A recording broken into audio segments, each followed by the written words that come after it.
আসসালামু আলাইকুম viewers, welcome back to my channel. আজকে আমি আপনাদের সাথে শেয়ার করব একটি ইনস্ট্যান্ট পেঁয়াজুর রেসিপি।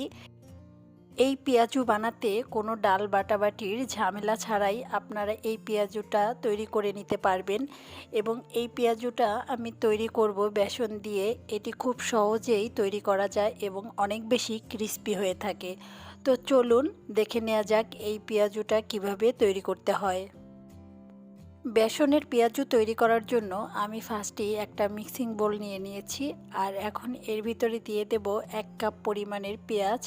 এই পেঁয়াজটা অবশ্যই কুচি করে কেটে নেওয়ার চেষ্টা করবেন, তাহলে পেঁয়াজুটা ভালো হয়। তো এখন আমি এই পেঁয়াজটা এই মিক্সিং বোলের মধ্যে দিয়ে দেব। আর দিয়ে দেব কাঁচামরিচের কুচি। কাঁচামরিচ এখানে আমি 1 টেবিল পরিমাণে কুচি করে নিয়েছি। এর মধ্যে এখন দিয়ে দেব লাল মরিচের গুঁড়ো। এখানে আমি হাফ চা চামচ লাল মরিচের গুঁড়োটা নিয়েছি। আসলে ঝালটা যে যেমন পছন্দ করেন ওইভাবে দিয়ে নেবেন। দিয়ে দিলাম লবণ। লবণটাও টেস্ট অনুযায়ী দিয়ে নিয়েছি। দিয়ে দিলাম বেকিং সোডা।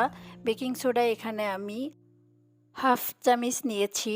নিয়ে নিলাম হাফ কাপ বেসন। এখন আমি সব কিছু হাত দিয়ে একটু মিশিয়ে নেব। বেসনের পেঁয়াজুতে অবশ্যই চেষ্টা করবেন বুটের ডালের বেসন নেওয়ার। এতে পেঁয়াজুটা অনেক বেশি ক্রিস্পি হয় আর অনেক ভালো লাগে খেতে। আর অবশ্যই আপনারা বেকিং সোডাটা দেওয়ার চেষ্টা করবেন, এতে পেঁয়াজুটা ক্রিস্পি হয় এবং ফুলে। তো এখন আমি পানি দিয়ে এটাকে মিলিয়ে নেব।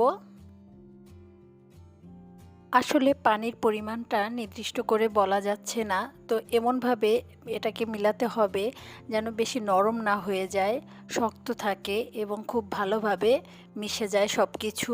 তো এরকমভাবেই এটা মিলিয়ে নিতে হবে।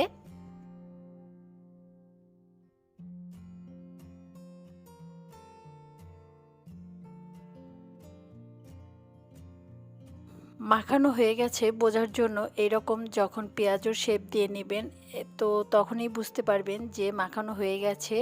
মাখানোর সাথে সাথেই ভেজে নেওয়ার চেষ্টা করবেন। এখন আমি ভাজার জন্য চুলায় একটা প্যান দিয়ে হালকা গরম করে নিয়েছি তেল। এখন এক এক করে সবগুলো পেঁয়াজু দিয়ে দিচ্ছি। এটাকে ভালোভাবে শেপ দিয়ে দেওয়ার দরকার নেই, এবড়ো থেবড়ো হলে এটা ভালো ক্রিস্পি হয়। তো আমি এভাবে সবগুলো দিয়ে দিয়েছি। এখন আমি উল্টে পাল্টে গোল্ডেন ব্রাউন করে ভেজে নেব। পেঁয়াজগুলো এক পাশ যখন ভাজা হয়ে যাবে তখন উল্টে পাল্টে আর এক পাশও ভেজে নিতে হবে। অবশ্যই মিডিয়াম আঁচে রেখে ভাজতে হবে, তা না হলে পুড়ে যাবে। তো এজন্য এখন আমি উল্টে পাল্টে দুই পাশেই একইভাবে ভেজে নেব।